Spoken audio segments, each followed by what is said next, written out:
Okay, today I'm just outside of Halifax in Yorkshire with Dave Brewer. Thanks very much for agreeing to talk to us today, Dave. For those of you that don't know, Dave is a racecourse bookmaker, been in the game 43 years.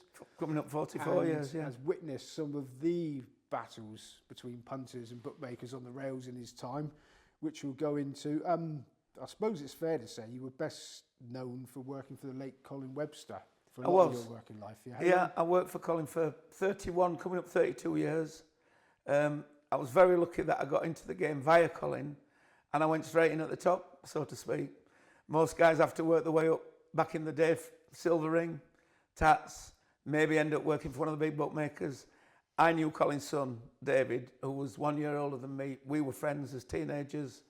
I got to know Colin, and I went straight in at the top, yeah. It was a lucky route. So how did that happen? I was really friendly with David, his son. David, from being quite young, had always gone racing with his father. Colin was a big greyhound bookmaker in his day. After he'd sold his betting shops, I think there were about 14 or 15 betting shops he sold.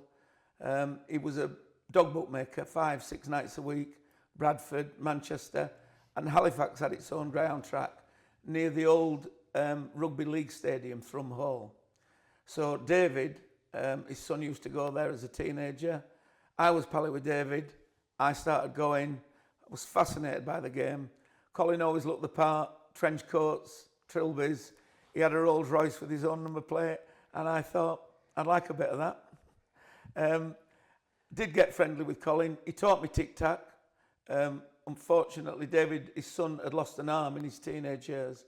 So it was Colin who taught me Tic Tac. I took to it like a duck to water. I loved everything about the game, from the greyhounds, then into the horses, the Tic Tac, the moving the money, the odds. And yeah, Colin said, do you want to come and work for me? And what was it like going to those meetings and seeing the sort of money that was flying around in those sort of days? I mean, it must have been jaw-dropping. So I started at Thrum Hall Dogs, moving on from Thrum Hall Dogs to Ellen Road Dogs, where Colin had a pitch, which was a good dog track, and there were 3 or 4 very strong bookmakers, Leslie Steele, Bob Kett, Colin, a couple of others. So there was good money at Ellen Road Dogs, and that's really where I learnt my trade. We had 2 pitches, one at one side of the track where the big money was, and one that David ran at the other side of the track, and I used to tic-tac across to Colin and vice versa. The first race meeting I went to was Cheltenham when I was 18 years of age, so that'll have been 1977, and I was hooked. I just could not believe the amounts of money that were flying around. Couldn't believe the size of bets that Colin was taking, the buzz of the place, everything about the game. I just fell in love with instantly. Love at first sight. And what was Colin's game then? Because he'd take these massive bets. What was he sort of trading them? Was he standing them? Was he taking on punters? What was his game? Colin was always a good trader. He'd cut his own teeth as a bookmaker with betting officers, licensed betting officers. From that, having sold at the age of 40 for quite a substantial amount of money, he realised the way he was living, that wasn't going to be enough to sustain him for the rest of his life. So he went dog bookmaking. And I suppose that's where he learnt his on-course skill set. And his skill set was to play big, take people on, but also to trade. If he laid an 8,000 or 2, he never thought there was anything wrong with having a 4,500 or 1 back. So in effect, you've laid a 3,500 or 1. And if you carry on trading like that, but holding as much money as you can, obviously you need your field money in the book to have a win or loss situation. But trading, he learned very early on, was the way forward, and that's what he did. And would he respect money, so he would have more back if, for example, Barney Curley had it than if it was somebody that was a known mug? In his own words, as I grew into working along with him and became a big part of the firm, he kicked with both feet.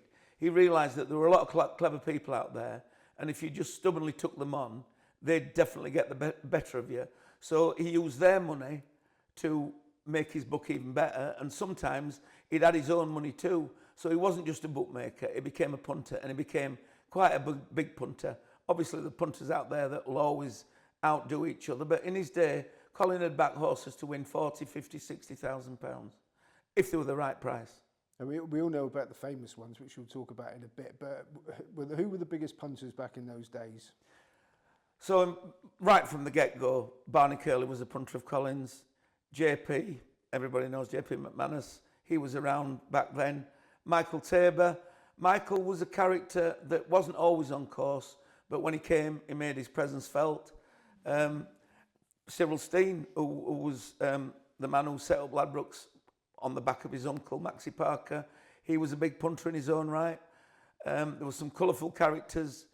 Johnny Lights, people that have already been interviewed by yourself. Dudley Roberts was another one. There were a lot floating around.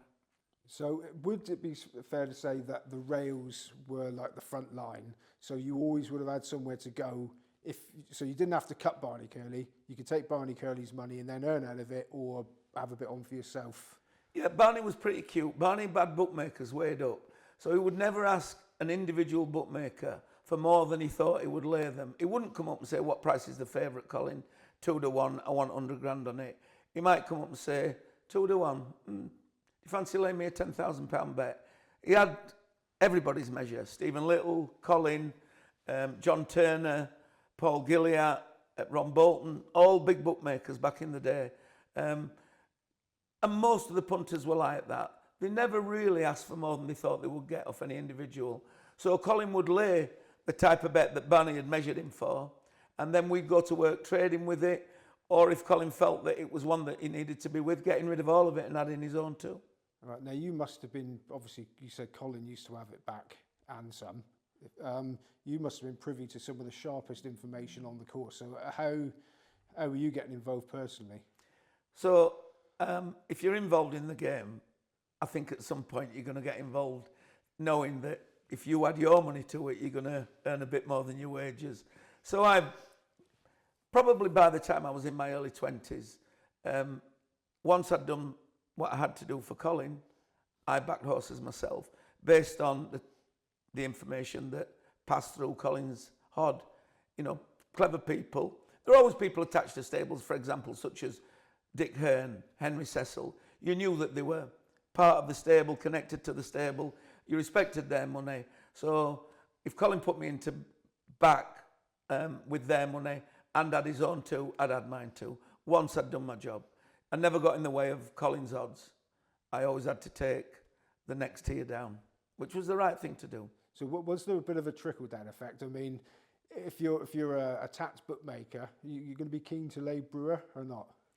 I think the whole game back then, before the exchanges, was based on who knew what. So everybody wanted to know what was happening. Mickey Fletcher, another guy that you've interviewed, a very good friend of mine, he used to love me backing horses with him for Colin and for myself, because he took that as a signal to join in as well. A lot of bookmakers kick with both feet. And I'm assuming that it wasn't all, they didn't all win. So No. How many days did you go home without any wages? That's a really good question. Before I learned to be a bit shrewder than I was originally, there were plenty. But obviously nobody likes being skinned.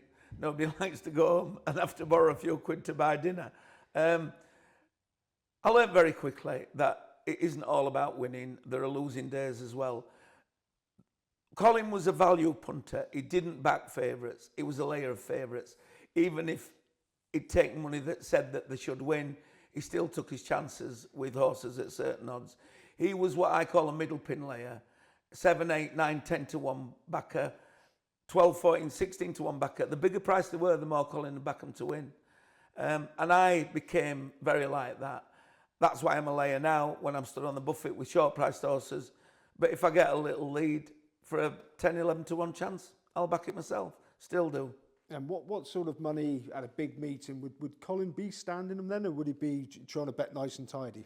It was all relative to what amount of money was floating around at any one meeting. Going to Pontefract on a Monday afternoon, where I still have a pitch that I bought from Colin when we parted company, you're limited to the amount of money you could take. So that you stood horses in relationship to the amount that you were holding. Royal Ascot, where Colin would be taking 20, 30, 40, 50 grand a race, he'd stand them for a lot more. It was all a ratio. But what older people like us would know for sure, but younger people may not realise, a lot of trade money used to fly into the ring back in those days. I mean, you'd see the guys come off the rails because I was always in tats. Yeah. But how much respect would you give to the money from the off course? Would that be sort of stuff that you'd stick in the hod, or would you think that's lively? Well, back in the day, there was a thing called the blower. So the blower was for off-course people who needed to hedge on course. The big firms had their own representatives. Hills, Ladbrokes, they not only bet on course, they had representatives that shortened up horses for the SP back for the shops. People that had other chains, like Gus Demi back in the day, had 30, 40 bookmakers. Michael Tabor, the Arthur Prince chain of bookmakers, they would hedge back on course through the blower. It doesn't exist anymore because the exchanges have taken care of that. But the money that came from the blower, you had to respect. Maybe it was run-up money, maybe occasionally it was a run-up mug bet, but more often than not, it was pretty hot money that was making its way from off-course to on-course. So you respected blower money. And was there any way of knowing which type it was? Well, the guys that worked for the blower were obviously, I think, sworn to secrecy might sound a bit strong, but in the terms of their contract, were probably told not to, say who was doing what. But occasionally relationships were formed between bookmakers and the blower guys where people did know what was happening. And you mentioned at the beginning that you were taught Tic Tac by Colin. So how much business would have been done via was it via a Tic Tac and you were just communicating with them? Me and Colin directly worked with each other Tic Tacking. If he laid a big bet, and I'm going back 40 years, if he laid a 10 grand bet and he might want rid of half of it, he'd show directly to me what price is the horse. We had a twist on the card. So Tic Tacs had a twist card. So instead of the horses being numbered 1 to 15, you made number 3 number 1, and so on, so that the general public didn't know which horse you were talking about. Me and Colin twisted that again. So the twist card that we bought from an independent Tic Tac, we then altered the numbers, so there was only me and Colin working to the same numbers. He would directly Tic Tac to me, asking me the price of the horse. Then he'd give me the go-ahead with our own little slang version for big numbers to move that amount of money. Over my career with Colin, 31, 32 years, we moved millions and millions of pounds. I know that sounds a bit Billy Big Boots, but literally it was millions of pounds. And how many ricks would there have been? In the early days, 1 or 2. Very quickly, it's amazing what a narrow band of learning Tic Tac is. I took to it. You've got the number of the horse, you've got the odds, and then you've got the money. So it's 3 different codes, some that overlap. I did make a couple of mistakes. The worst one I ever made wasn't that big. It was at Beverley. There were 230 chances in the race, joint favourites. I backed the wrong one. And as luck would have it, Colin always had a streak of luck with him. The one that I'd backed, which was the wrong one, won. And I put £600 on it. And he took it in his stride. When I went back and he said, you backed the wrong one, I think I was 18, 19. He said, you backed the wrong one, son. He said, don't worry about it. And then it won. But no, very, very few mistakes. Once I'd got it. And we were playing at such a high level, you couldn't afford mistakes. Very quickly, we were moving enormous amounts of money around, especially at the big meetings, Royal Ascot, Goodwood, York, Epsom. So yeah, there were no room for mistakes. And before this part ends, I will point out to anybody watching that any other floor man in the entire world, that wouldn't happen. The other one would have won. Nobody wants to talk about the mistakes. I did make some, obviously, but on the whole, no, I was pretty good at the game.